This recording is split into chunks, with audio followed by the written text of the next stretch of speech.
Hey, everybody. Thanks for stopping by for a skipping lunch episode that's actually skipping lunch. So that's kind of a nice new thing after my last couple of interviews. But I am excited to have on today a return guest because I had him on last summer, and we're going to be talking about something new that he's doing. But I'm here with Luke Stratton. So, Luke, thanks for coming on today, man. Thank you for having me. I'm happy to be back. Yeah, we got a lot of things brewing in the old pirate cauldron, so I'm happy to dive in. It looks really cool. And we're going to talk about the upcoming project that you have because I've looked at some of the press kit, not enough of it yet, but it looks really cool. So it's kind of an Awesome. impressive thing.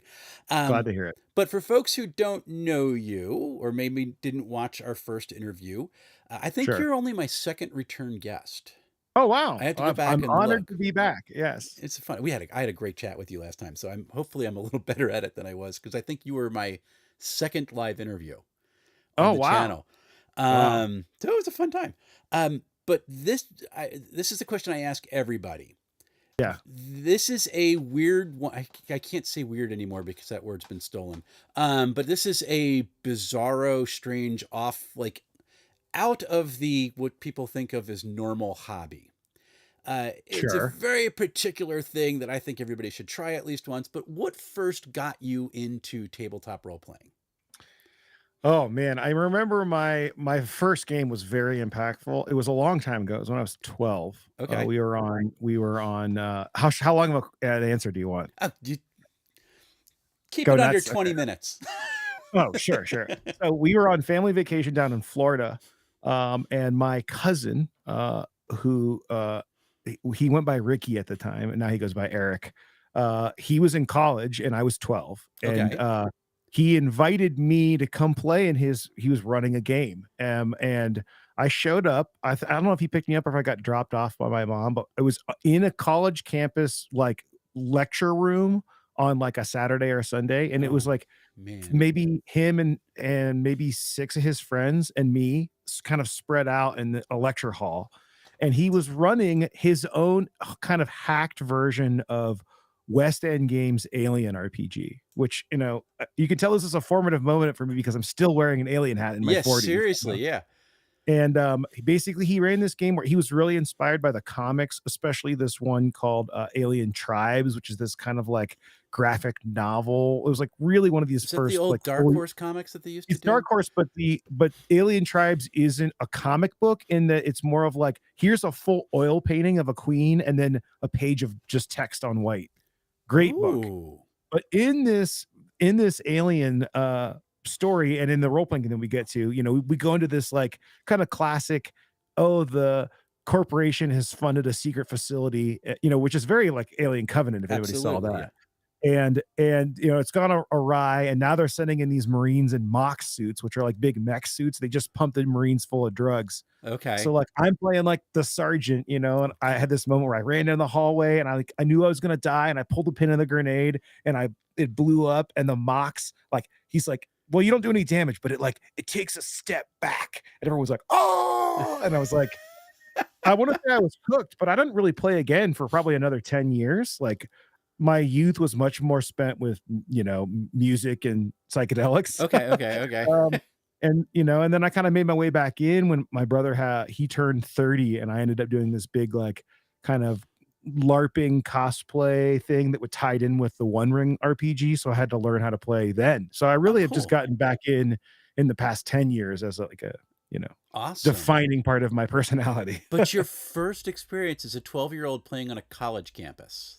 Yeah, dude, it was incredible too. It was like, I mean, Eric is like we haven't played since, but he was an amazing GM. Like I know now, even looking back, like most GMs aren't that good, and he just Right. was really knew the lore, and he knew how to like run a room and like engage people. And I didn't know the system. He gave me a character sheet, and that system, like I have read it since, it's not very good. Like he just did a great job. So that I really am lucky that my first experience was so Mm-hmm. transformative, I guess, or That's so cool, foundational, though. if you Is yeah. it was the West End Aliens basically a similar engine to the West End Star Wars? Did I say West End? Yeah, you said West End. No, it's leading edge. Leading Excuse me. Edge. It's I might have leading edge actually, I might games. have misheard, but I thought it No, was West End. I often, because in my mind they're the same company from back then, even though I know that's not true now. No, it is not a West End Games. It's Leading Edge, and it was like it's kind of a crap game. It's just not, I think there's a little too many table lookups, but it's also like that not quite detailed enough where it needs to be. Gotcha. Um, So but detailed still, I in the mean, wrong ways. yeah, I mean, it probably came out in like 87 or 88, Yeah. so. Who knows? And I think it was very cool. back when like buying an IP, like the people who bought IPs were like companies trying to make money, not, people like me who are like, oh my God, if I could just get the IP for XYZ, What Free League does nowadays with IPs. Yeah, exactly. I don't know how they manage to do what they do. It's absolutely amazing. Yeah, well, I think they just got that Alien license and then knocked it out of the park. And once you knock one out of the park, it's like, oh, could it be as good as Alien? Yeah, you can have the license. Let's do Blade Runner. Let's do Lord of the Rings. Let's do how I don't understand, but they when they got the Lord of the Rings license, man, I was so pumped because I had played, really my first real RPG experience was the One Ring through Cubicle 7. Really? Yeah, that was the first thing that I really like read and bought and ran. Okay. And the way like their artistic approach to the game wasn't what like I'm much more of a like Peter Jackson Fantasy Flight Lord of the Rings living card game. That's my like vibe. And theirs was a little bit more like fairy tale. Like I think the main artist is John Hodgkins. Great artist, just that didn't match what I wanted. And so when Alien got it, I was like, or excuse me, when Free League got the license, I was like, this is amazing. It's perfect. I have not looked at that one yet. And I think I love Lord of the Rings. Like I'm one of the weirdos that has read the Silmarillion a couple of times. Oh, I'm with you. I mean, this whole shelf here is all Tolkien. I'm not like Stephen Colbert being able to speak Elvish. This one, yes. I don't speak Sindarin, but no, not that. I don't know why I don't want to role play in it. It's almost because the world's so tight to me. I don't know where I'd fit in. Dude, Wes, we could have a whole episode about this because I'm exactly the same way. I have a whole collection of Lord of the Rings games over there. I don't think I'll ever use them. I just like having them. Okay. Okay. I had toyed around with running Shadow Dark in Moria because the new Moria set came out. But Zach, one of the guys on my team, is actually doing that as well. So I'm just going to play in his. That's awesome. But yeah, it's like my equivalent of like kind of rewriting the Bible. Like I can't do anything of importance in Middle Earth because everything important is already set in stone. And there's just like you get to the after Aragorn takes the throne, it's like okay, it's all the mythology is now going away because it's the age of and the one thing I did do when I was really running it before I kind of got into running pirate stuff. I've always been into pirates, but I wasn't doing pirate role playing games. Okay. Before that, I had actually done like a kind of Sea of Rune, like east of Gondor, like, hey, it's the fourth age, Aragorn's taken over, and he wants you to go, Elisar has like commissioned you to go explore. Because then I'm like, oh, I can use the vibe of Lord of the Rings, but do all my own stuff. Yeah, and we don't know anything about that direction of you don't. And I thought that was really a cool idea. But then as we were playing, and I was like, dude, I just want to go to Rivendell. But then I'm like, you can't. What if you can't burn down Rivendell? Yeah, they're not there anymore. Like how you could turn it into a dungeon crawl? The people would be like up in arms. So yeah, we have a question on chat from King Eric, the greatest of all. Have you watched the 1978 LOTR? The animated one? Yeah, the cartoon. Yeah, of course. I have it. I'm disappointed they didn't finish it. Because another company did Return of the King, right? Yeah, but I have not seen Return of the King. I thought that they didn't finish it. So they did Lord of the Rings or the first one, and there was a cartoon movie for Return of the King. I know it because I saw it on Prism. Yeah, but it isn't well, I guess the first one's it is animated. It's like it's animated and it has like the rotoscoping stuff in between. Yeah. So. But it also has weird visual effects in it, and they go all the way into Two Towers. Like the Riders of Rohan are like a big part of and it was weird. I have seen it. I'm glad I didn't see it when I was younger. I did see the Hobbit cartoon, but I'm glad I forgot it because like I'm really one of those guys like I will say, I think Peter Jackson, not with The Hobbit, but with Peter Jackson made Lord of the Rings better. I started reading Lord of the Rings as a kid, Right. and I bailed at Rivendell. And if I'd kept going, I probably would be more into it. But Peter Jackson got me to go back and reread. I read the whole book, and I was like, oh my god, this is like a life changing thing. I feel the same way about Denis Villeneuve and Dune. Having Okay. read Dune as a kid and reread it after the movies, I haven't Dune is even better seen now. part 2 of Dune. Oh my god, it's one of my favorite movie experiences of my entire life. Like top 5 leaving the theater. Like I am obsessed with Dune Okay. now, and I never was obsessed earlier. And having just read Dune, I'm like, no, dude, he filled in the gap. Like, you can fight me at me if you want. He filled in the gaps I love the in book. a I love the way. novel, but I haven't seen Yeah. the second part of the book. I mean, the Frank Herbert is amazing. He obviously wouldn't exist without him. He changed the genre. But Correct. now going back, like, I'm not one of those guys that like, oh, the book was better. Like, I think the two have a symbiotic relationship now in the I nerd will zeitgeist. say one thing.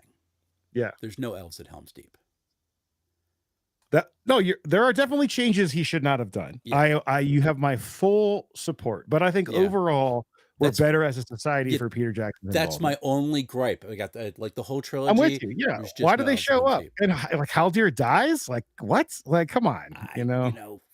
Yeah, there's some problems. I'm not saying it's perfect, It was cool but having the elves, but they're not. yeah, I mean, I They're get why not they there. did it, but I mean, we could go all day about The Hobbit. Like they made so many I don't even dumb want to. changes in No, The I don't Hobbit. want to. No, I don't. But I will say to the Hobbits, did you ever watch the fan edit of the White Council where it's just the part about the White Council going to fight in the No. yeah, there's like a fan edit that's just the White Council scenes where they meet and then they go to Dol Guldur to fight out the That's necromancer. And all I that wanted to part see. I was like, bring it on more. Do not take a whole movie of just like White Council necromancer shit, That's literally all I wanted. I was like, I want to see the White Council go, and they were like Yeah. in and out. It was not fun. Yeah. God, also King Eric's going crazy. There's a Bass and Rankin did the Return of the King movie. Okay. So, and actually, the Hobbit cartoon used to show on one of our local UHF channels every Thanksgiving. So I watched it as a kid all the time. And then he said there is a fantastic board game called War of the Ring, which I did not know about.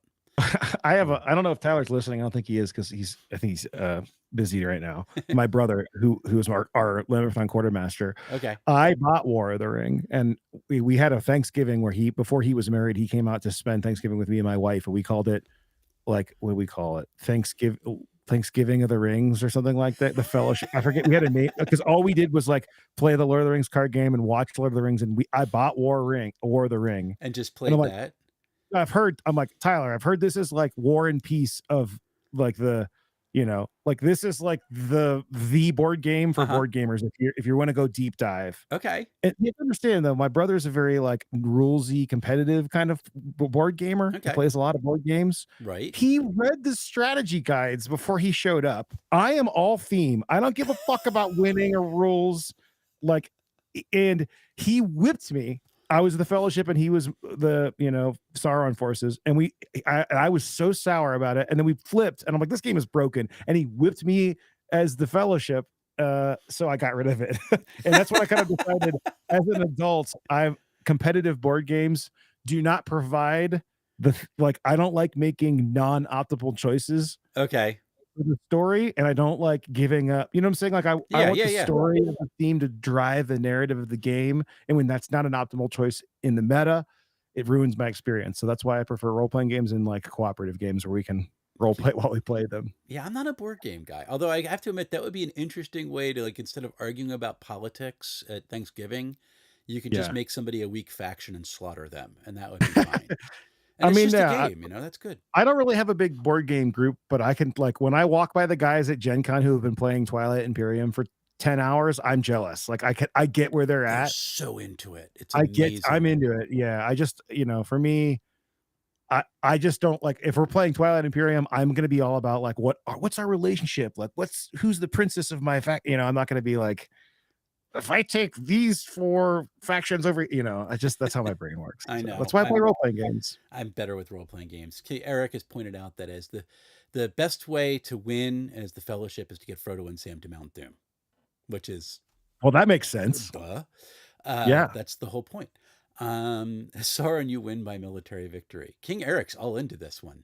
That's good one. Yeah, I mean, like I get that it's a great game. It's just that's not what my brain wants to do. Yeah, I'd rather And do a role-playing game, and I think it is the same reason for you, is that yeah. I like, even as the GM, I'm not adversarial, I'm just setting up the challenges, and I kinda No, I'm like all that I mean, we're creating a world together, which is fun. yeah, and I actually we're pretty I don't want to say combative, but you know, when we get GMs, especially come from like, oh, I'm coming from 5e and I've done a very good job of power balancing my encounters and I'm always trying to win. Like they're trying to out, you know, and I'm always like, well, you can't power balance in Pirate Borg. There's no rules for that. And I'm never trying to win. I'm just trying to get the best, you know, yes, and Yes, best story we can out of the, you know, and you're get all everybody gonna die, laughing and so just give up on that right now, yeah, we were so running this West Marches campaign right now, and people are like, "What? Like, oh, the players are too powerful. I can't hurt them." And I was like, "Well, first off, did you throw 100 skeletons at them? Because they're not going to be able to beat 100 of them. Second off, like you're not trying to win. You're just trying to make it epic. That's my approach. I So just want them to feel challenged. That's all that I want. As long as there's an actual challenge inside the game world, I'm happy. That's basically yeah, it. yeah, All yes, right. absolutely. So continue it, because we've talked. We could probably just talk Lord of the Rings for the next hour and a half, and that We, would be I mean, fun. we definitely could. Yeah. But so you're not playing as pirates in a doomed world. What genre of RPG are you playing? Oh, mm.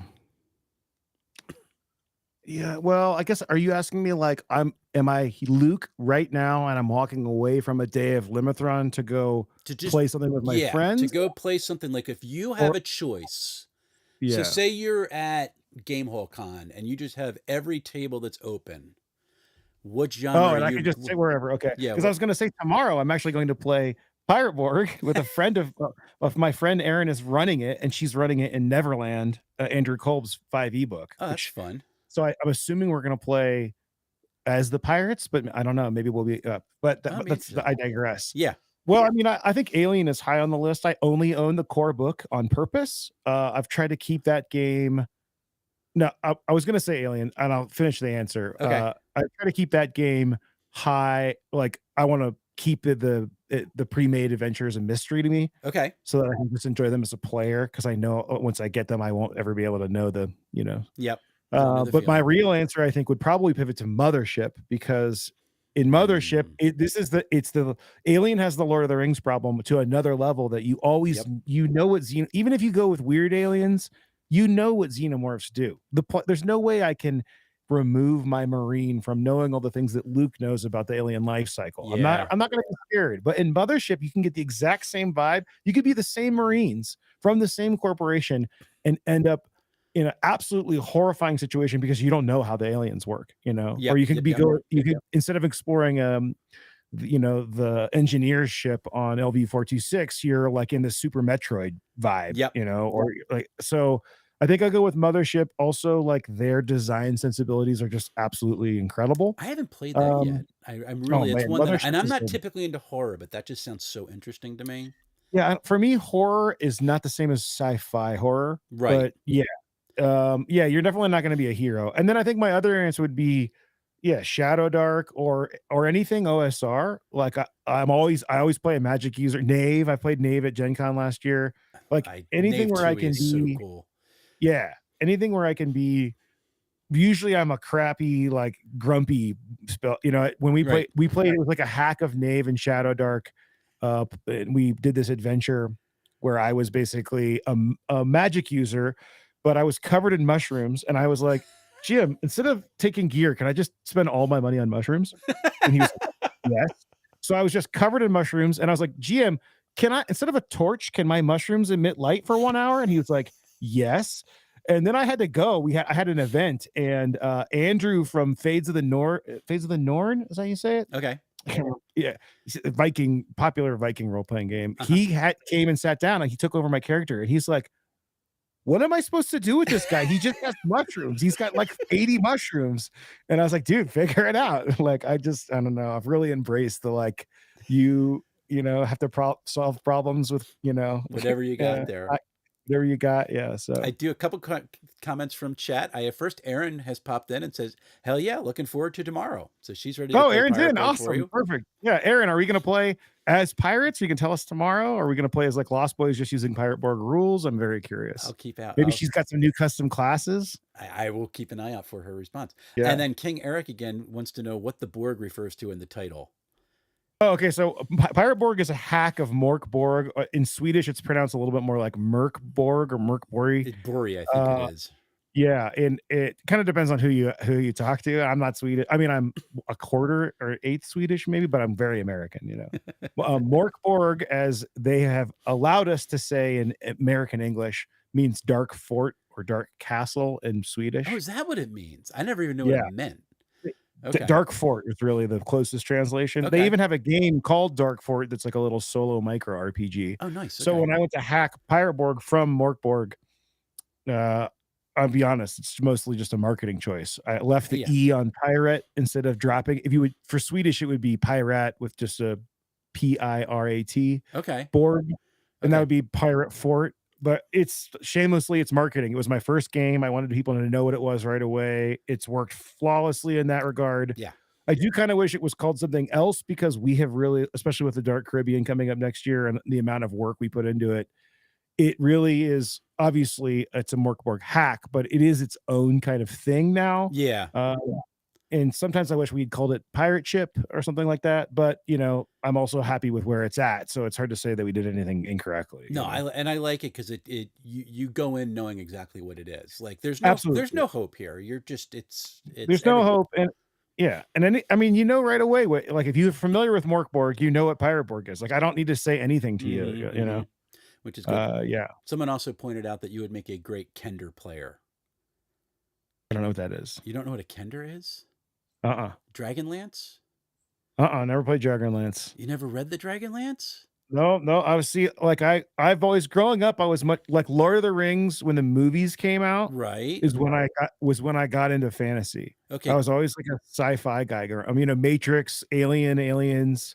Those were my bread and butter. So growing up, Dragonlance was a AD&D setting. Oh, I know what it is. I just haven't read it. So there's no halflings. Instead, you have Kender, who they're like 13-year-old kids, but they're absent-minded ADHD with kleptomania.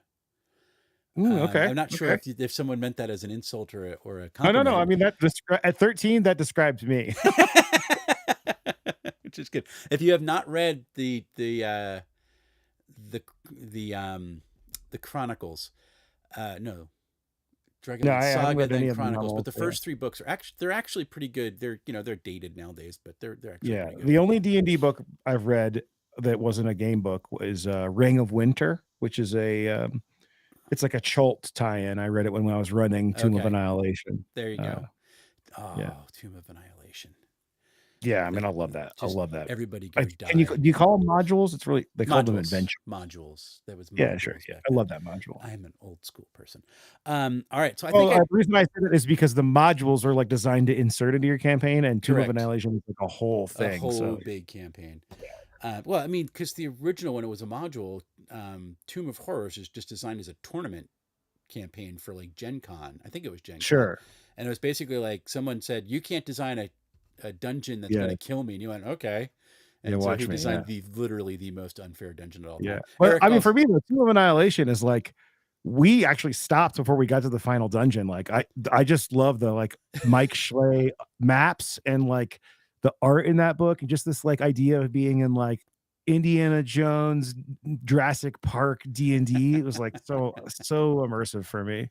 You can talk to either my wife or my brother's wife. Like Chulty is now a word in our vocabularies. Oh, okay. We'll be like, oh yeah, we went to like Rainforest Cafe, super Chulty vibes in there, like, oh, you got to go check out the like, Pirates of the Caribbean ride. The entrance is real Chulty, meaning it's like jungly. Basically, when you're in, I always say this in my podcast, but like when you are into an RPG, like especially a certain like theme or setting, like the things in your life can be influencing that when you're not even reading the game. Oh, yeah. So it's like for me, when we were running Tomb of Annihilation, Rainforest Cafe, Dinosaur Cafe, any theme park, any gift shop that had jungly things, anything, and a tiki bar. Those are Uh-huh. all like immediately influences for my campaign. So I used to love Rainforest Cafe. It was so much fun. I'll still go, man. I'll go by myself. I was on a gig once and I went by myself. I was like, definitely like the old white dude here by myself. Like, but also like there's a lion is yelling at me while I'm drinking my like cocktail. So The parrots are squawking at you. All right, so yeah. I think I might know the answer to this question, but you are trapped on a desert island for a decade with your gaming group. You're not allowed to bring one of Okay. your own products. What RPG are you saving to bring along with you? Like, do you mean like one book or like I'll give you one game. So however just you want one to thing? define I mean, that. because like my stock answer would be just like, can I just say the OSR? Because that, but I know that's really more of like That's more of a kind of philosophy. cheating. Yeah. Yeah. Because I mean, like with that, I would say like, oh, if I were bringing like an OSR starter kit, it would be like all the published issues of Knock and like the Ooh. BX books and like Isle of Dread. But I don't know if that's actually what I would want. Let me think about this. Desert Island, 10 years. I mean, yeah, you could play old school D&D forever. There's Sure. no question about Sure. that. I and Mothership, Alien, I wouldn't want to play those for 10 years. Like if we're It doing would 10 get years, I want to depressing own a after a while. yeah, and I want to own a castle and learn like magic tomes, Uh-huh. like magic spells. Yeah. So I say BX D&D is my That's your answer. Yeah. go-to. So maybe I picking up mean, there picking are up a lot of OSC. things I really don't like about BX, but I think it's the right it's the right Interesting. infrastructure for a long campaign like that. It's simple and yet it's got enough growth to it. What are some of the things you don't like about it? Just out of curiosity. I really, really don't like magic users. And Yeah. I don't like the leveling system. Like Mm-hmm. I've played BX a handful of times where it was like, especially if you go totally rules as written. Yeah. I mean, I say BX, but really I probably mean old school essentials. Yeah. But I've had like, oh, here's a magic user, and the spells were randomly generated, and you have 2 hit points, and your spells are like comprehend languages and light. Or I'm like, floating disc. I have floating yeah, disc. the floating Hooray. disc, you can at least, I don't know. It's like that that gameplay loop for me is like, well, I'm not a magic user. I'm like a shitty peon that knows like 2 spells Right. that I can use once and then they're gone. Mm-hmm. Yeah, Vancian Whereas like, magic is rough that way. yeah, like if we were playing Pirate Borg, I could be like a crappy pirate that knows 2 spells. That makes a lot more sense. But like I'm a magic, it says magic user on my character sheet, or like, oh, Yeah. I'm a fighter and nothing except for my saves gets better till like level 4. I Uh-huh. just like there are things about modern D&D, like let's say Shadow Dart, for Right. example, for that thing, or Knave, Yeah. um, or any of the Black Sword hack, like Mm-hmm. any of those fix that where they're like, hey, that was too brutal at first level. And Mm-hmm. I'm in my 40s. I run a role-playing game company. Like, I'm not sitting down and playing a BX campaign for 5 years or even 5 sessions. They're usually one shots. Right, right, right, So right, right. when I get handed that kind of inferior experience with what we have now with 40 years of experience of role-playing games, Yeah. like those are the things I would bring into my OSR game. Like, so really we're not even playing D&D. We're playing, or we're not playing BX. We're playing, You that's gives my the answer. true game designer answer. I'll bring stuff and then make my own game. Yeah, which is why I would say OSR. Because like if you brought BX, get the Right. nostalgia vibe going, but then you bring like Knock and you bring a module like, Dark Hot Springs Island Uh-huh. Uh-huh. or a Uh-huh. Deep Carbon Observatory, like you're Mm-hmm. you're ready to go for a while. Yep. I mean, dude, you could play Hot Springs Island for 10 years. Like yeah. It'll keep him busy. All right, we're going to Yeah. switch into talking about the new expansion coming up for Pirate Mhm. Borg. But before that, and unfortunately, you're not going to be able to see it because of the way we got things set up. But we're going to play a Oh, I've 30. seen it I way mean, too it's many times. it's your thing. So we're going to play a 30-second trailer for the upcoming expansion. So everybody enjoy.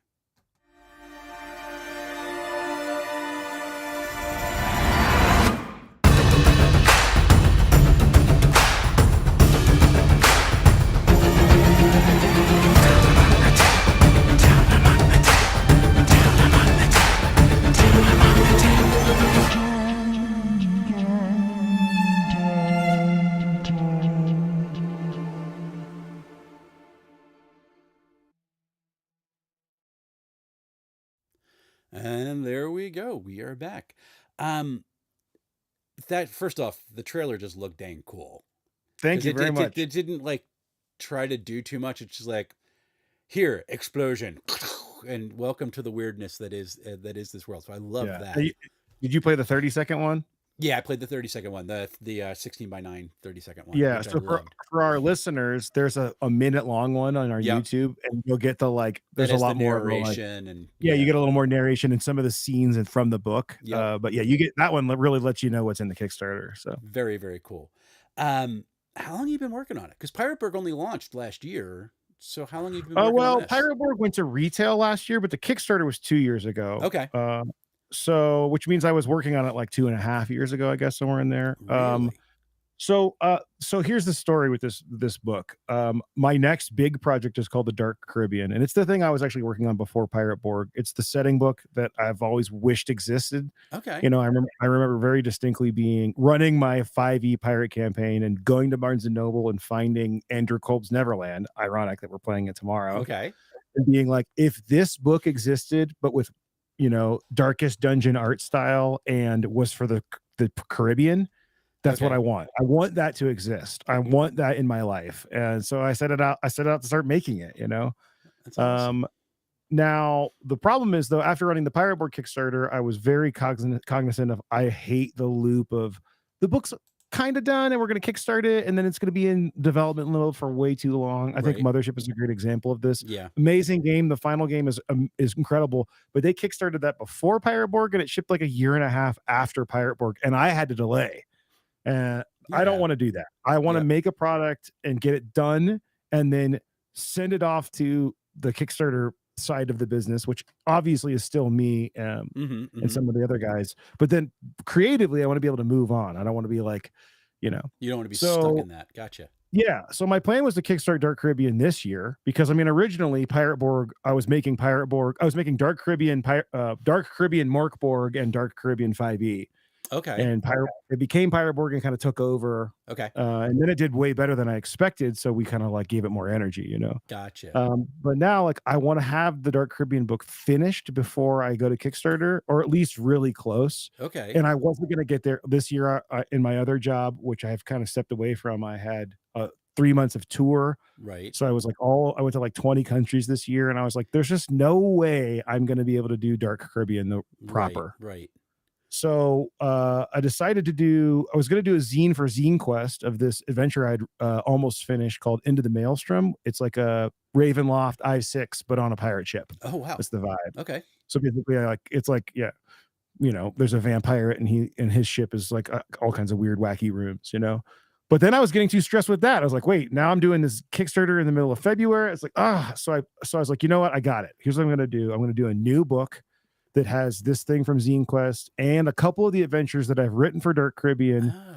that really are fine to be standalone. Okay. And I'm going to move them into a new book called Down Among the Dead.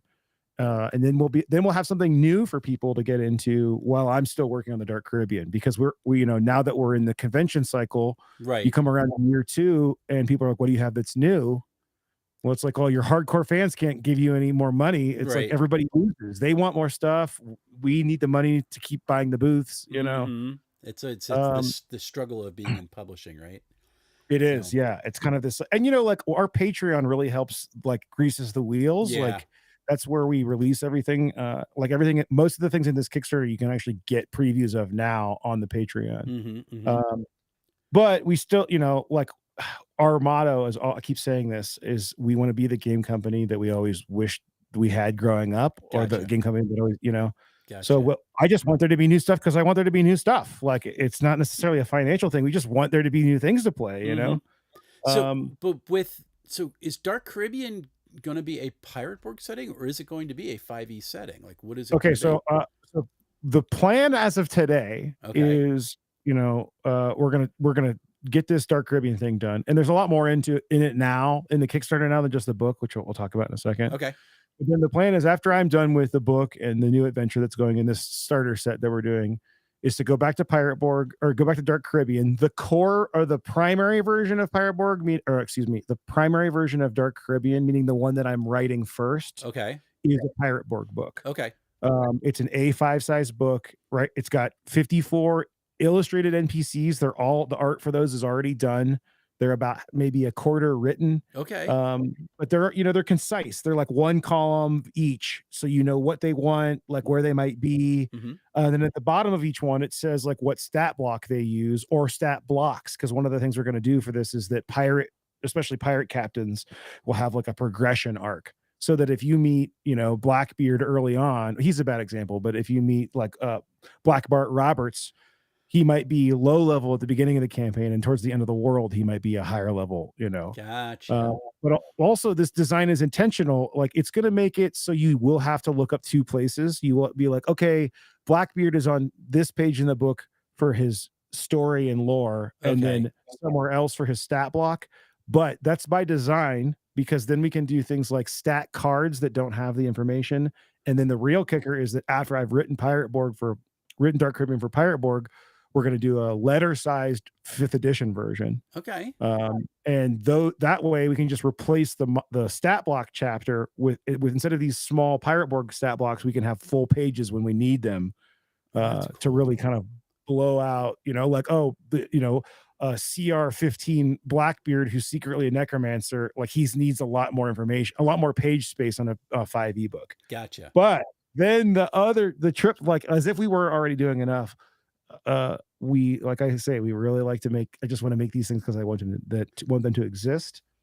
As of today, I'm hoping to do a third version that's a Shadow Dark version. I was gonna say this would be fun as Shadow Dark. Quote Shadow Dark Caribbean is that's the I don't think we Oh. can actually call it that, but Yeah, well, I mean, you uh could beg Kelsey, I know. If she could yeah, legally I do mean, it, yeah, she would. honestly, if she wants to, write a class or some NPCs or like whatever, I'm super into that. The idea there though would be like all of my art is very, Mike Mignola, Darkest Dungeon block, Mhm, like mhm. inky black Yep, style. yep, yep, yep, yep. And I love black and white RPGs. So I'm just going to go into the art files, make a copy of them, and turn off all the color and shading. Okay. And then you're just going to have a black and white version of the Dark Caribbean. Like, Oh, that'd be that's going to be cool. great. Even if it wasn't for Shadow Dark, that's going to be something I would like want as a relic. Like, do you want the black Yeah. and white one or the Yeah, yeah. color one? I almost so listening to you and then knowing your love of Alien, a Year Zero version of this game would be wild. Yeah. See, the problem with the year zero version is that you have to rewrite everything. Yeah, it's gotta be totally rewritten. But like, if you basically, you could if you write it for one way, like if I write it for Pirate Borg, it's pretty easy to figure out what you have to add for 5e, and then the Right. Shadow Dark is just like somewhere in the middle. And then it's total redefined to another universe for Year Zero. Yeah, but I mean, the thing too is though, we'll probably work with people. I know that I'm not going to do all the 5e writing, just because especially with the 2024 handbook, Mhm. like I'm not gonna be playing that game. I have too many other things going on. Right. So I'm definitely gonna have people who really love and care about that system help me to figure out the best way to make the classes work in 5e. Because we're gonna put all classes in there, and then I already have Limithron's Guide to Naval Combat, which is the naval combat for 5th edition that will go in that book. Oh, that's Uh, awesome. I know yeah, people so will really look forward to that. yeah, there's a lot coming. Some of them are very ambitious projects, but they're definitely, I mean, the Dark Caribbean is the thing. I think people always know me for Pirate Borg now, but I hope they'll know me for Dark Caribbean in the future, because Pirate Borg is just a means to that, Yeah, you that know? was your stepping stone to get into it. So you talked about how Pirate Borg kind of took off more than you were expecting. So were you expecting to do an expansion to this game when it launched, or was that kind of like this Well, happy surprise? no, I mean, yeah, we've already done we've done 3 printed adventures already. One Okay. is Buried in the Bahamas is like a zine kind of intro adventure, and then we have Okay. a pamphlet adventure called Battle Dead Man's Cove, and then like a Lovecraftian city that is like a map on one side and the adventure on the back. So Okay. yeah, no, we have always planned to make Pirate Borg a line, Okay. and support the line. Gotcha. I guess just when I made it originally, I wasn't expecting that like everything I make now will be for Pirate Borg and not for 5e. Because like Gotcha. we do 5th edition conversions of some things, and I'm sure we'll do so more when we actually make Dark Caribbean 5e. Right. Okay. But the player base is large enough for Pirate Borg that we can just make it for Pirate Borg, and then it like works in its own system. It's like I don't have to worry about like, well, will a counter spell mess this plot up? Like, well, if I give this monster these spell, like there's none of that in Pirate Borg. You don't have to even think about it. You're So living the dream. yeah, it just kind of works. It works better on its own because it's you know, the rule system is made for the setting. So That's awesome. All right, now to say that Pirate Borg is lethal would probably be an understatement. I mean, it's a strongly dangerous game. Um, but now it down among the dead, even among the title, it takes that lethality and takes it to a whole new level because it now sure becomes does. part of the setting. So it's not Yeah. just So like an expansion. It's like you've created a new setting for the system. yeah, pretty much. So Down Among the Dead is the title of the book, but it's also kind of like an homage to the flagship adventure, which is called Lost to the Locker. Uh huh. Uh huh. Lost to the Locker is a post TPK, post shipwreck, post hurricane, post drowning romp through an archipelago in purgatory. Mm-hmm. So basically, you arrive on these like mist shrouded islands. It's black sky everywhere. There are like glowing lost souls that inhabit all the islands. Sharon or Charon, the ferryman, you know, is Uh a huh. major player, and a lot of the rules about the world are broken, especially in regards to time and in some cases gravity, Mm-hmm. because it is a totally different place. It is not, you know, there are characters from all points of history and even some famous people from history you might Okay. run into. Um, and yeah, basically, I mean, I could live there forever if you wanted, but like, I think the idea is to try to escape, try to Okay. find a way out of the locker. Yeah, it's Get been a back to lot where of I fun to belong. write. It's been a lot of fun to play test. It's just really fun to see people's reactions on some of the rule changes when they try to do things and they work not like they expect. Uh huh. And you know, like I've said this a bunch, but the one of the tables in the adventure is the time table. Uh It's a huh. D20 table. Okay. Rolling it. Oh, you're traveling from island A to island B. Roll a D20 to see how long it takes you. A nat 20 is you arrived 20 seconds before you left. That's Uh, awesome. a 15 is it takes you 15 minutes, and then like a 1 is like 1 eon later. So I've had a lot of like it literally takes you 3,000 years to walk from one island to the other. What happens in that time? And if people like give me really good explanations of what happens, Okay. I'll be like, okay, you now have a permanent +2 to your spirit score, Oh, awesome. but you're a -2 to your toughness. Like I just make stuff like that up, you That's know. awesome. And so That's it's been a very fun, unique adventure to write and play test and well. It yeah. looks. I mean, I've Yeah, looked it's great. over the sample PDF a little bit. It's really cool. I do have a question from chat. Is Pirate Borg a D6 or a D20 system? It's a D20 system. It's basically D&D rules light D&D is how we describe it. Yeah. You're rolling a D20, you're rolling 3d6 down the line to get your ability modifiers. You don't keep the core number. You just keep a +1 or a -2 or whatever. Mm-hmm. You usually need a 12. The biggest difference between D&D and Pirate Borg and Mork Borg is that the GM doesn't usually roll. Mm-hmm. Uh, for attacks, the players are going to roll to defend or to dodge, depending on the theme of the narrative. So you can have a lot more player facing roles, which makes you'd be surprised how much. Like I think at first GMs are like, I don't like that. I like to roll dice, but then you're like, wait a second, no, now they roll the dice, and I can just narrate. Uh, Mm-hmm. yeah, I fought that for the longest time, and I started playing Numenera. I'm like, oh, I can just yeah. ruin people's lives other ways. That's really fun. Well, and the other thing is that they don't like. There's this thing when you're playing D&D, especially like 5e, where you have a screen and you're like really worried about their experience, and you're like, oh, I don't. They shouldn't kill the boss yet, you know, or like, or oh no, I'm gonna make this thing should do more damage right now. Well, it's like, well, when they're doing all the rolls, you don't. All that stress is gone, and Yeah, they're responsible for their own fates when they roll terrible dice and die. It's like, well, they made the choice, you know. that was all your problem. So Yeah, I have that fun with Dragonbane. yeah, It's like yeah. even though I'm rolling some dice, it's like, you know, you did a dumb thing, so now you're dead. It's okay. Yeah, you know, the advice I often give in our Discord is like new groups, conventions, and one shots. Mm-hmm. I'll roll damage dice. Okay. But in a campaign, I'll be like, oh, you know, okay, 8 skeletons jump on board. They all attack. 2 of you each get attacked twice for D8 damage each. The players can roll the damage dice and the dodge at the same time, Uh-huh. decide where they should spend devil's luck, and like narrate the outcome, and I can focus on other things, you know. There you go. It Uh, gives you more things to do. Hi to yeah. Elder Goblin Games for popping in and saying hi. You can watch it later. I'll look forward to hearing your comments when you watch it later. Um, so you talked a little bit about time. Are you adding any other new mechanics to Down Among the Dead? So Lost in the Locker adds that timetable, but really doesn't that one table would not make sense outside of the locker because Okay. but in the book itself, there are two other big adventures, one page dungeon called Anchor Drop Falls.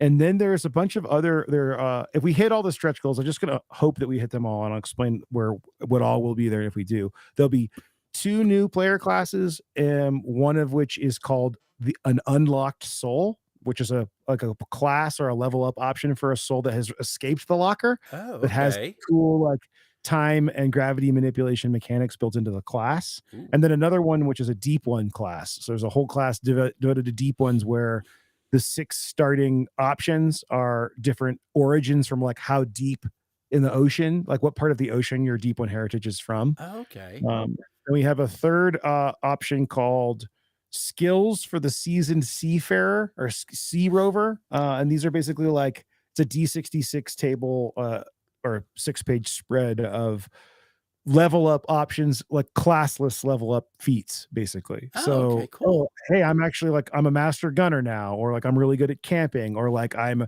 really good at if you've ever played Darkest Dungeon. They're like if you can think of like the camping skills and Uh huh. ability Uh huh. Uh skills, huh. it's very much like that. Like little specialized things that can really give you the upper advantage when that situation shows up, you know, Or like, they oh, like create a character theme that they go like, oh no, now I'm good at this. I can go and do yeah, something yeah, cool. and that you can roll on that, or you can pick depending on your play style like, for your group. Gotcha. But we, you know, we have there's a landlubber class or classless class, if you will, in Uh huh. Pirate Borg, and people will often be like, what do I do when I level up? Everybody else is getting abilities, and I'll say, well, if this way you can say rather than having to move into one of the classes, you can just stay classless Just and keep you know taking feats.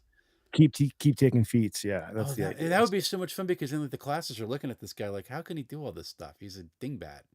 that's the idea is it's gonna be like a we thought about doing a specialist class, but then I was like, you know what? Like, why don't we just make it a huge big list of all the specialties and then anybody can take them? I think that's kind And of then I cool. really like the idea. I'm really big into that kind of like Skyrim style play where you get better at the things that you're doing. Like in Skyrim, if you use an axe a lot, you axe ability gets better the more you use it. Okay. And I really like that idea Awesome. for getting better. King Eric wants to know, can minis be used or is this really just done theater of the mind? 100% minis can be used. I'm a battle map artist. We fully support VTT, so a lot of people are running there, even though the rules of movement aren't, you know, there's no attacks of opportunity. The rules aren't very strict. Right. We 100% support minis. In fact, in our starter kit, which is in this Kickstarter, and as well as these token add-on packs, we actually have naval combat and creature monster tokens for every monster in the game. Just really cheap punch out cardboard tokens. Okay. Um, so the idea is, you know, if you're not into the hobby, it's a very expensive, time consuming hobby to be into minis. Mm-hmm. You can, but you do want to play with, you know, maps and grids and stuff. Yep. You just punch out the tokens for all your stuff And, and throw them onto a map. and there you go. Um, Very yeah. nice. Jacob Buckland Seward from Avenue Studios says he ran it on a battle map, and he thought it went well. So yeah, I think it could definitely work really Yeah, I well. mean, I will actually say, well, I run theater of the mind all the time in Pirate Borg. Mm-hmm. Naval combat is virtually impossible to run well with the rules provided. Theater of the mind, Yeah. like you can totally do it your own way of, you know, like a skill Mm-hmm. challenge or Mm-hmm. something. Mm-hmm. Mm-hmm. But there's like navigating the ships, especially if there's more than two, is very hard to remember. Yeah. So the starter set comes with a water mat and the ships needed in the adventure, Oh, and then you cool. can add. We also have a neoprene water mat, Okay. hex water mat, and like I said, every ship in the game has a punch board token. Nice. So if you want, you can run big, massive combats for, you know, $15 instead Wow. of having to buy like $300 in minis. Nice. And now I actually have another question from King Eric again. Where can I buy a Luke made battle map? Right now I'm using a dry erase battle maps. So where can he buy some maps? Well, the best way right now is either our web store or Patreon, but they aren't. You have to print them yourself. Okay. We do have plans for a Kickstarter early next year to do map books. Cool. We want to do like a bunch of them that are all 1 foot square, so when you open, they're 2 by 1. So that, and the idea will be that they're modular, so you can like put the ocean next to the beach or put the jungle next to the jungle temple. Nice. Um, but the Patreon is the way to get them now. Yeah, I mean, Okay. also everything that we make for Pirate Borg and our expansions, the asset packs come with the maps that are in the books. Mm-hmm. Uh, Sometimes those aren't written necessarily battle maps, but like a great example for this Kickstarter is two of the adventures that we haven't talked about yet: the Into the Maelstrom, which is the vampire adventure, and Venom in the Veins, which is like a snake temple. Okay. They both have mega maps that I drew on the Patreon. Oh, nice. And you can buy, I think it's a $20 add-on if you don't get it in a bundle, and you get a 3 foot by 4 foot double-sided battle map. So you can actually roll that out and plop it on your table for if you cover part of it with a black sheet or something. Oh, wow. So yeah, we're moving into that. I mean, obviously that was always coming because battle maps is where I got started. It's Mm-hmm. just it's more of a production thing because you have to like, how are we going to print this massive thing? Like, how are we going And to then ship it? ship it to where it's actually Yeah, usable at a table and stuff yeah. like. But now, luckily, those maps we're going to fold them all the way down to A5 size, so it's going to be like a lot of folds. Oh, So it'll be wow. easy to ship. But we're not, like the neoprene water mats. They're 3 feet by 3 feet. Mm-hmm. They have Mm-hmm. to roll those, and so the shipping does go up on those. But like you'd have that problem no matter where you got a neoprene mat. There So you go. I'd like to shout out to Jacob. Hey, Jacob, the 3 by what did you? How long did you say these maps were? 3. it's called the Down Among the Dead Mega Battle Pack. Yeah. It's 3 feet by 4 feet. Yeah, 3 feet by 4 feet. It would be really fun to have at EcclesiaCon next year. Just saying to you, Jacob. Perfect for Um, convention games. and then Jacob is pointing out because he's a professional game master from Avenue Studios, and he says he's going to be kickstarting and we'll be running at least once, or at least a one shot on Avenue Studios. On Perfect. their Love stream that. channel, they do great streams. So check them out. Also, want to shout out to Dave Ward from Grimwood Games, who just dropped into chat, which I think you're talking to him a little bit later. Which should be fun. Okay, so talking about the book here, because I've looked at the sample spreads and some of the PDF that you have.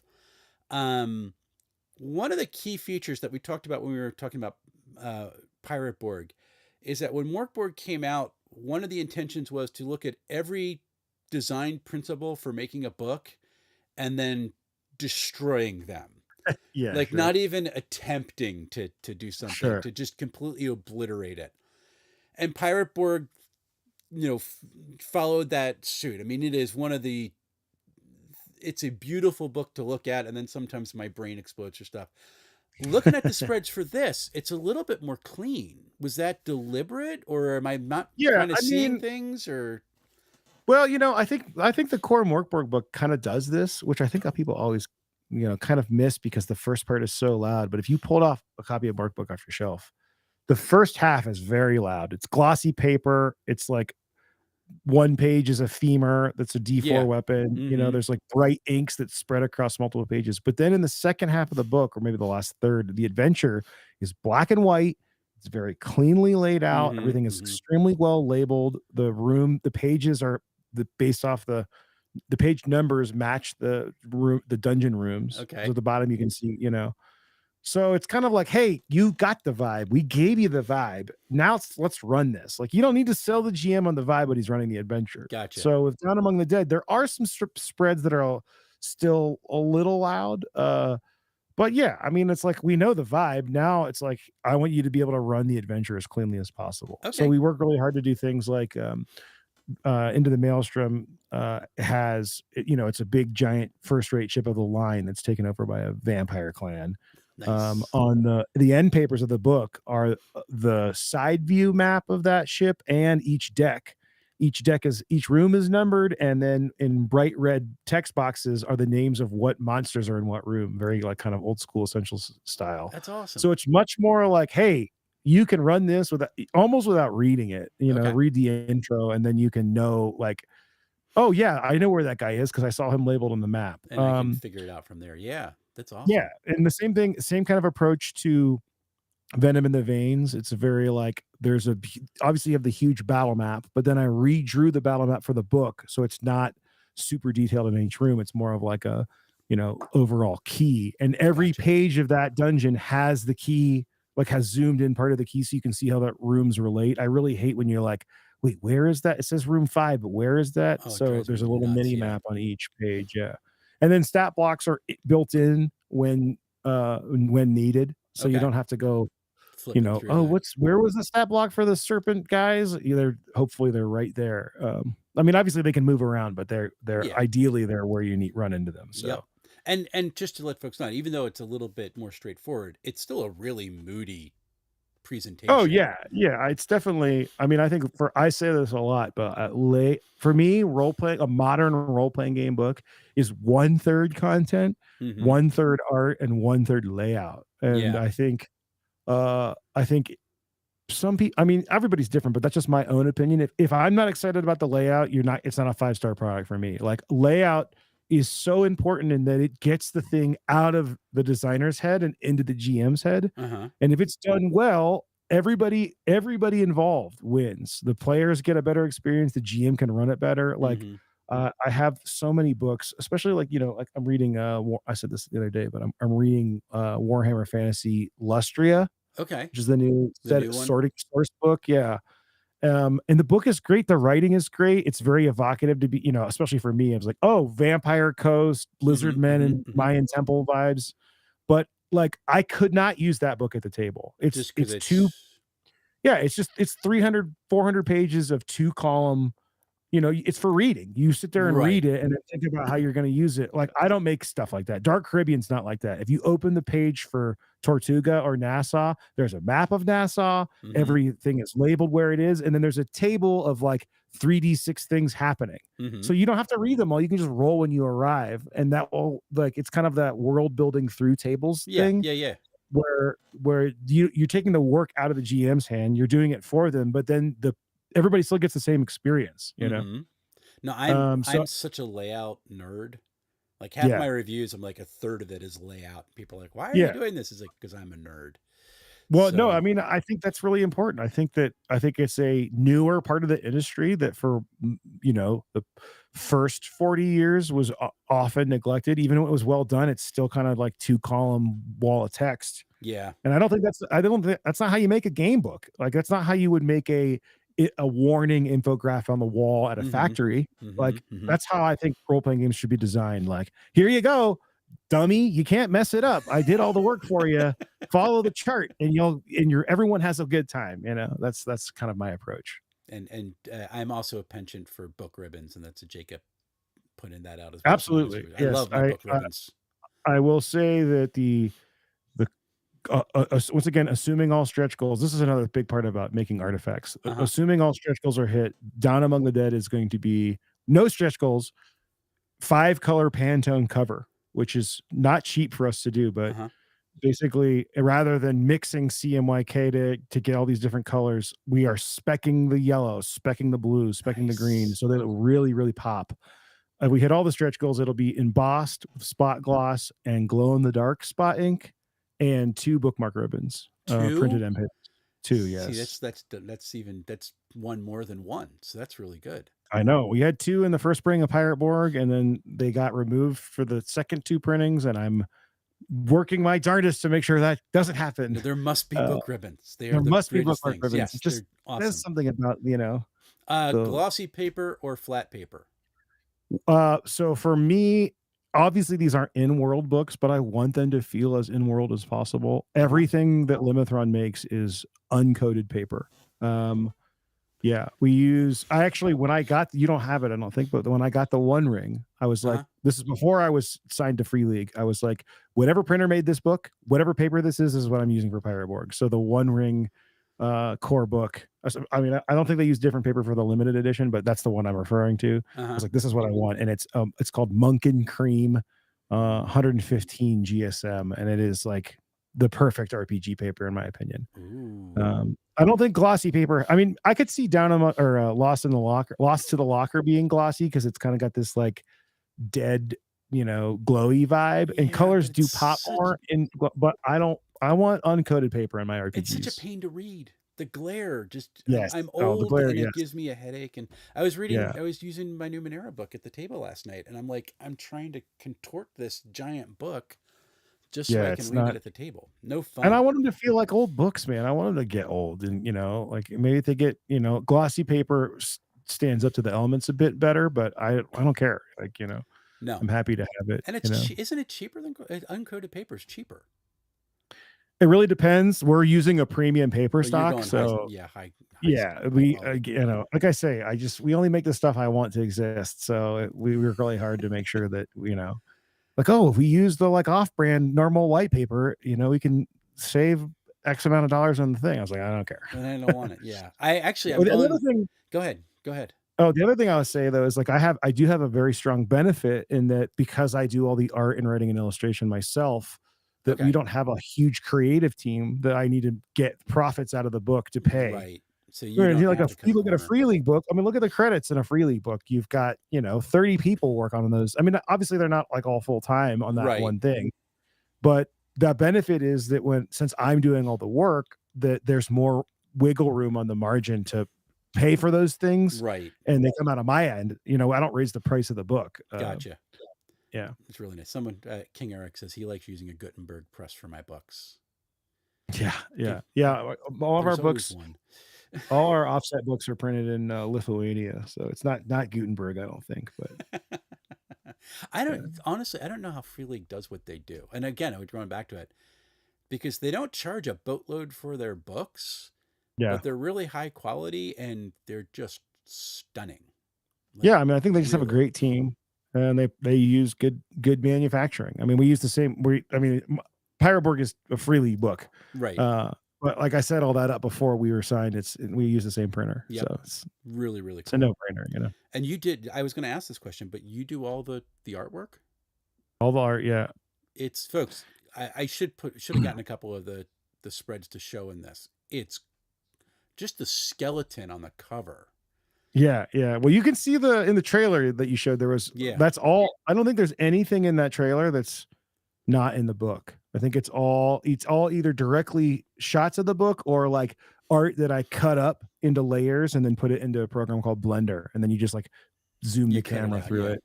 Yeah, yeah. Gotta love open source 3D Dude, but rendering yeah, Blender has software. been it's got a steep learning curve, but I was gonna say I taught myself, but mostly I learned from Chat GPT, just asking it how to do things, and it's amazing how well it knows how to teach me how to, run that program. That is Like I like don't the ethical way to use AI, which is not Yeah, really yeah, AI, but I like that. That's exactly. I good. mean, like, am I depriving somebody on a YouTuber of an ad click that could have taught me? I guess, but like yeah, I'm very anti AI when it comes to like art and people Hmm. using Chat GPT to like write their RPGs for them, especially on the art side. Of like, Yeah. it's a problem, but I use it all the time. Like, how do I find this menu? Like, I've got this Hmm. thing and this problem is happening, and dude, it's amazing what it knows how to do. I have So, never thought because I've never used Chat GPT at all.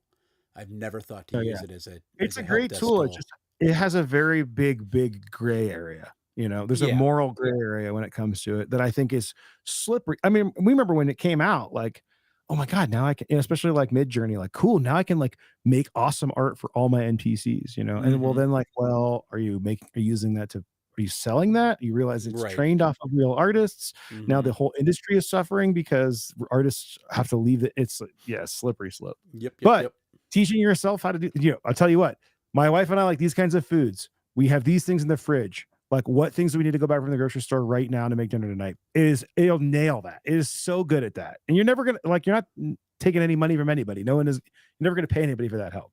Hmm. Hmm. So I digress. We don't have to talk about it. That's a That's right. whole No, other hey, podcast. we're covered. We went to Lord of the Rings. We covered AI. We're at both ends Yeah, of the yeah, sci-fi fantasy spectrum. We're all over the place, man.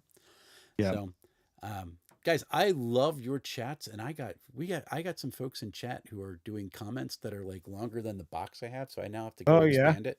So I love people are chiming in for Mutagen had a really good point about Free League and keeping the prices down.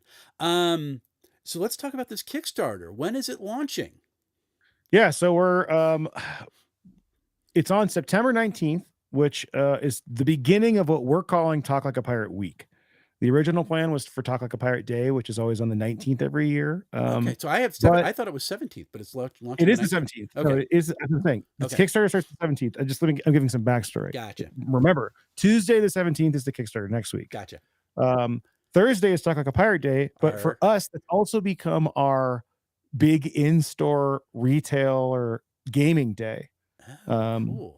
Last year we had a kind of like a Dungeon Crawl Classics Day. We had a packet that we sent out to retailers that signed up that came with like a poster and zines and Oh, stuff. neat.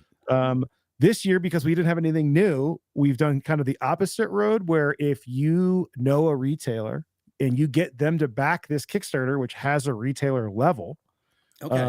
you can put your money in their pocket instead of ours, which they'll put some of it in our pocket. Right. But then you also get a $25 gift card to our online shop, which you can use for a t-shirt or a mug or something else Pirate Borg. Oh, that's cool. And we have a bunch, they're all listed on limithround.com/events, I believe, but there's a calendar.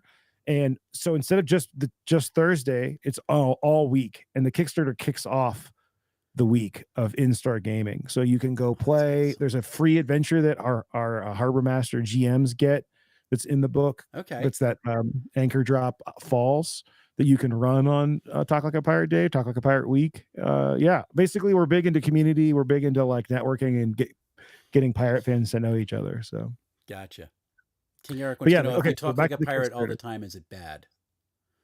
Yeah, I feel like I get worn out talking like a pirate because it's, it always does bad things to your throat. You're always It does hurt. Yeah. But yeah, so back to the Kickstarter. It's on Tuesday, September 17th. We're working on the tiers still. If you pledge before the Kickstarter goes live, you can pledge $1 to become a very important pirate. And that will give you a free $10 Charon's Opal. It's also a D2, and you get the $1 back on your pledge on your shipping. So how can you get that? So if you go to downamongthedead.limithron.com, you can sign up for that right now, and you'll get access to this VIP room in our Discord, which is where we're sharing. We actually have shared it yesterday. There's actually a survey today about all the tiers and all the rewards. You can see the whole Kickstarter right now. Okay. But we're making tweaks because we announced it yesterday, and then they're like, oh, this is really missing. You guys need this, or like, nobody wants that. So we're this next week is just spent fine tuning that. Okay. And then we have also a 48-hour reward. So if you became a VIP and you were back in the first 40 hours, you get the Opal and you get a Lost Soul embroidered patch, and a PDF that is a port generator. It's like a 10-page port generator for creating a port for one of each of the 5 factions in Dark Caribbean. So like, oh, we're at a pirate port. What's the name of the tavern? Like, what's going on in town? That kind of thing. Oh my gosh, that's awesome. Yeah, and then it runs through October. We're going to actually end on Friday at Gamehole Con. If anybody's in the hall at Gamehole Con, they hear a bunch of pirates yelling or crying. That's because our Kickstarter ended. That's actually going to be awesome. Victor Grady says another GM screen to my collection. Oh yes, GM screen, 100%. We didn't talk about that, but that's honestly like if there are only 2 SKUs in this Kickstarter, it would be Down Among the Dead hardcover and the GM screen. That's the thing we like. We kind of didn't do it the first time around. And honestly, I'm glad we didn't because now we know it should be on it. And frankly, I'm more experienced artist now. Okay.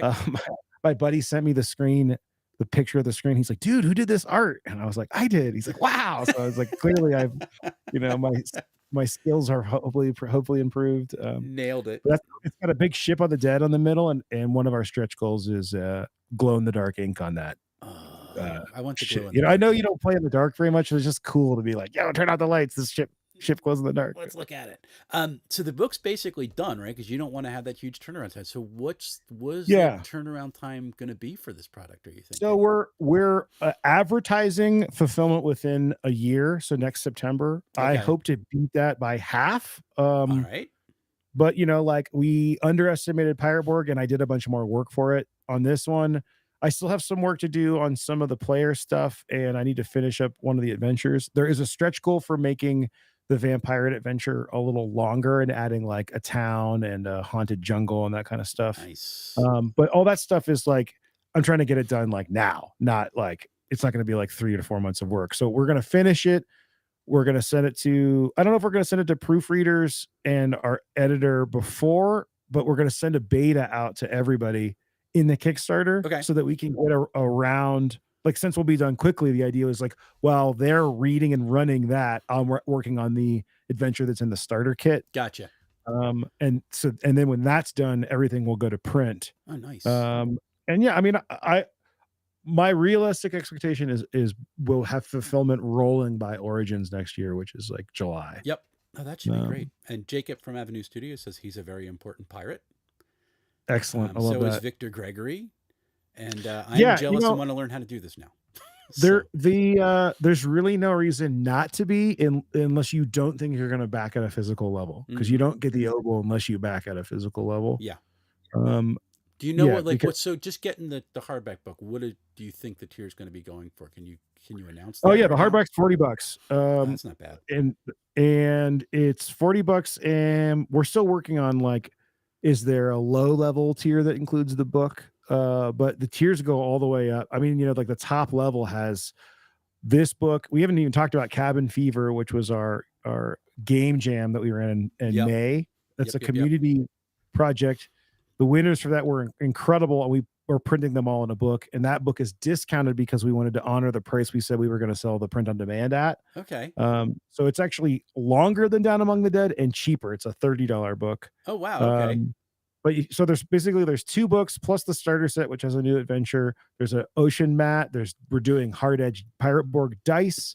So, like, you can go, if you went all in, it's definitely a chunk of change. But like I said before, we really stand behind we're only making things I want. Like, I keep being like, all right, guys, we're going to make this, like, another thing. Luke, I was like, It's- yeah, people need it. We need to punch out cardboard tokens. Like, I you can't want have the whole this. You don't experience. understand. I want it. It's mine. Yeah. Gives it Yeah. to me, So precious. Um, so we got the two books. We've got the GM screen. The opal is a reward for the very important yeah, pirates, which please. somebody needs to Yes. remind me how to do that, because my brain is not working right now, and I have to go pick up my child soon. What else is in this Kickstarter? We saw some things in the trailer, but describe Yeah, some of the stuff I for me. keep mentioning dodging around the starter set, but I was at Gen Con this year. I got the Arkham Horror role playing game starter set, Okay. and I was blown away by the number of things they were to fit in there. For their price point was 35. Okay. It has like 3 double-sided big maps and punch out tokens and 2 booklets. And I was like, dude, we should just do one of these.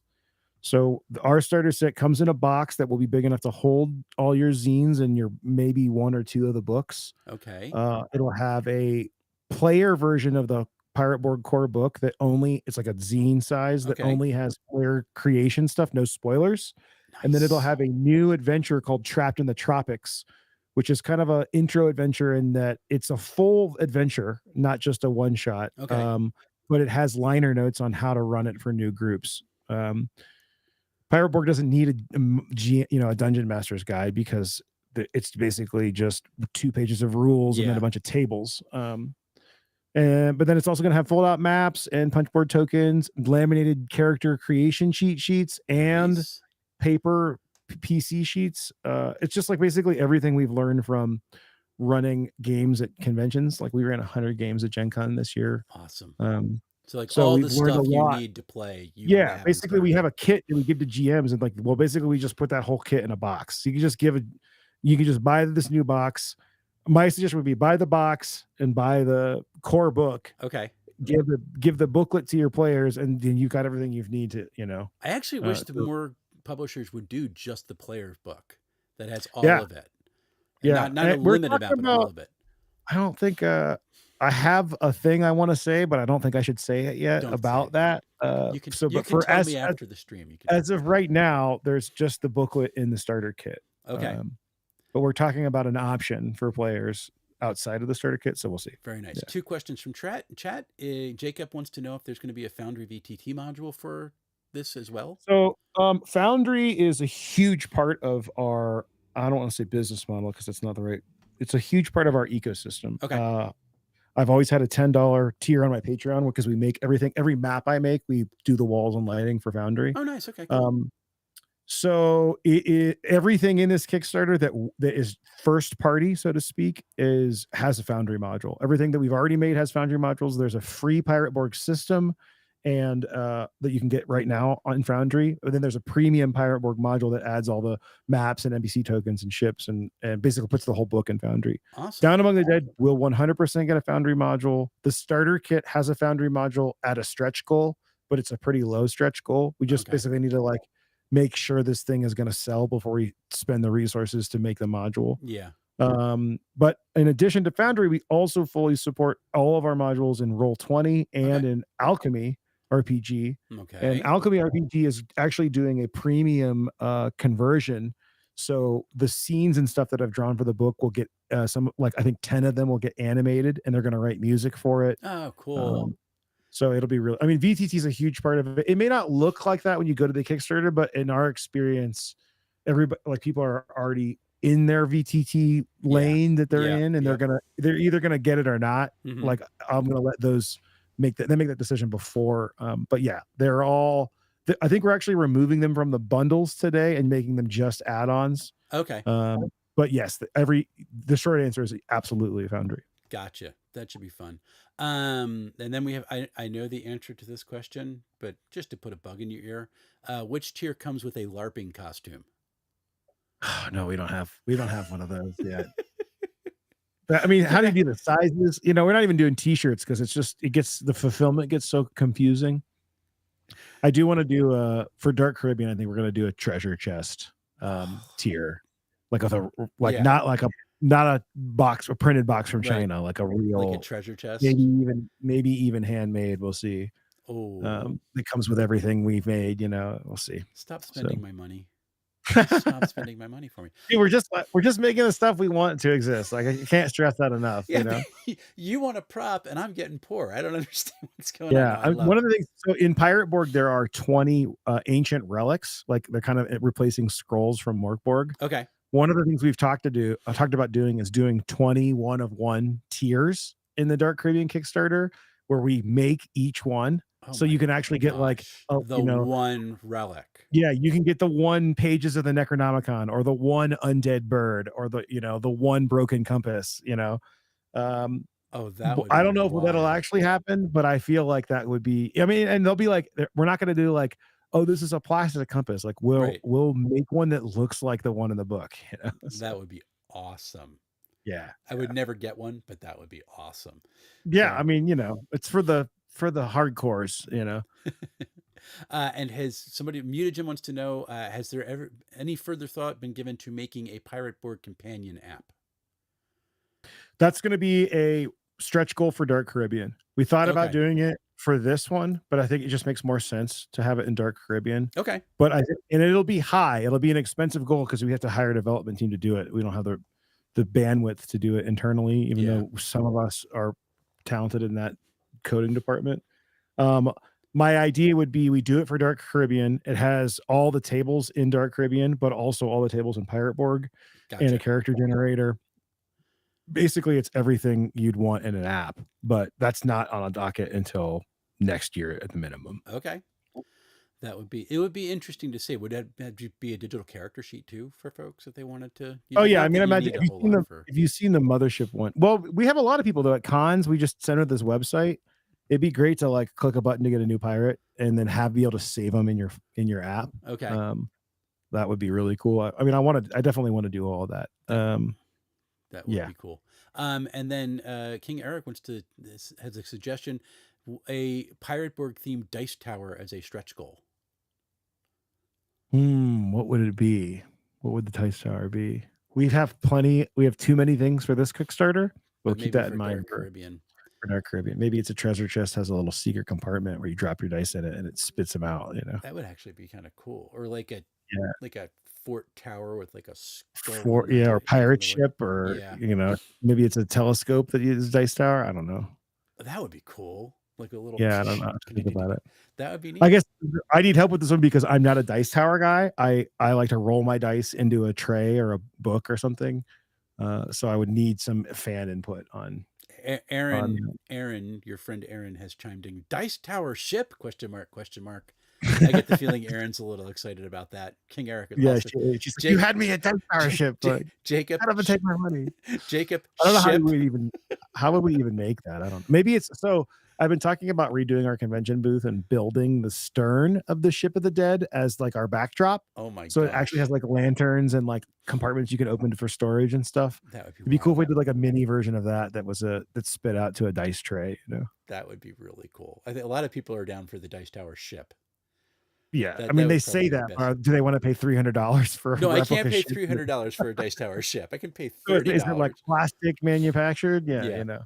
That's the other thing too, is I really like our stuff to feel as in-world as possible. So like the idea of a plastic ship, Like, I don't know. I understand. But Oh, well, we could go like full like Mattel 80s, like, the die-cast Ghostbuster. metal. There No, you go. like the Ghostbuster fort a station, or like the Thundercats, Oh yeah, yeah, castle, yeah, where yeah, yeah. it's huge and plastic, and yeah. And it's got like one thing on the inside, like the Star Wars Yeah. Death Star playset. Yes, yes. So all I wanted was the trash compactor. That's all I wanted. I That actually was it. won. So at Origins, I think at '05 maybe, I got second place in a Star Wars CCG tournament, and this is back when they gave great prize support, and I won a Lego Death Star. Oh I got a whoa. Xbox. Was it just Xbox games? Yeah, Okay. I think they gave me a bunch of Xbox games, a lightsaber. It was like wild back then. Yeah, Good night. That yeah. would. I wish we could go back to those days where they give you swag bags when you got to the convention. Hey, I got one from PAX Unplugged the first year that I went. So, Yeah, yeah, so you're going to Gamehole Con. I've already figured that one out. Are you yeah. hitting PAX Unplugged again this year? Absolutely. PAX Unplugged is a big like staple for us in our community. We have a 4-table gaming room. And PAX, I don't know if the average listener may not know this, but at Gen Con you can charge for events. At PAX you have to pay to run them. You have to rent the Yeah. tables in the room. Mm-hmm. So it's a pretty big expense on our end, but it's important to us to have that opportunity for people to come play Pirate Borg. And we usually do a mega game on Saturday night that's like sponsored by Dwarven Forge, that has like 4 different terrain setups, and you alternate which table you're at every hour. Oh, wild. And that's been really fun. But yeah, we'll be running events the whole convention. You do have to use their like weird app thing or get in line to sign up to them, and they sell out immediately. But Such a yes, we will pain. So, definitely be there. So yeah, their event side is definitely not ideal, but aside from that, the convention is maybe my favorite of the year because it's big, but it's got enough room to not be so crowded as Gen Con. It's not yeah, as big as Gen Con. Great. it's right down the street for me, so it's easy for me to get to, but I do love that it is so big, and yet I still see all the people that I need to see, which is kind of fun. So, as you slowly cough yourself to death. I am drinking liquid death, so I guess it's my own fault. It's allergy season. I'm Another note, liquid death, sponsor me, please. Oh, someone says make one of your relics a dice tower. If you do the one-off relics. I mean, we do have like I forget what it's called. Oh, sorry. There is a statue of a great old one. Oh, that would be like cool. That would be cool. Get some of the Call of Cthulhu crowd with that. Awesome. Yeah. All right. Well, I mean, that's all I got for you. We talked a little bit about the Kickstarter. I got the link that's there on the screen right now for folks who want to go and do that. I need Jacob. Remind me, I have to go become a very important pirate. Is there anything else you want to cover? No, I think that's pretty good. I mean, we've got Kickstarters next week. Limithron.com is how you get to all our links. Yeah, we're ramping it up. It's going to be a good one, I think. It's going to be really good. And guys, if you've not seen any of the spreads or any of the trailers, if you missed that part, go to their website and look at it. This looks really cool. And I love that it just like you all died. Let's start the adventure. I just think that's such a cool idea. So really fun. Definitely. I mean, it's kind of one of those like, wait, you're killing us? What? Like, no, don't worry. It'll be fine. That's where the fun begins. Just trust me. Yeah. It's going to be great. So I am really looking forward to seeing you at PAX Unplugged because I will be there this year. And I'm looking forward to Kickstarter starting and hoping that hits all your stretch goals, which should be an absolute blast. Thank you very much. Yes, we're very excited. So I'm gonna sign off with folks, but if you can stay on the line just so I can thank you properly after I get done. Sure, yeah. But thank you very much, and I will be back with you in just a second. Great. All right, folks, that was an absolute blast. Luke is so much fun to talk to, and Down Among the Dead is going to be one of the coolest things that comes out in the next year or so. And I don't say that lightly. It looks absolutely amazing, and Pirate Borg was already wild. So if you're interested in backing that, had the link on the screen. I'll put it in the description below once I get off of here. But that's what we got for today. Upcoming next week, I should have my review of Dark Places and Demogorgons for Old School Essentials, about two-thirds of the way writing that, and a couple other things that are coming up as well. Looking forward to getting to all of it for you, and hopefully I'll have some more live streams coming up soon as well. But until we see each other again, folks, happy playing, everyone.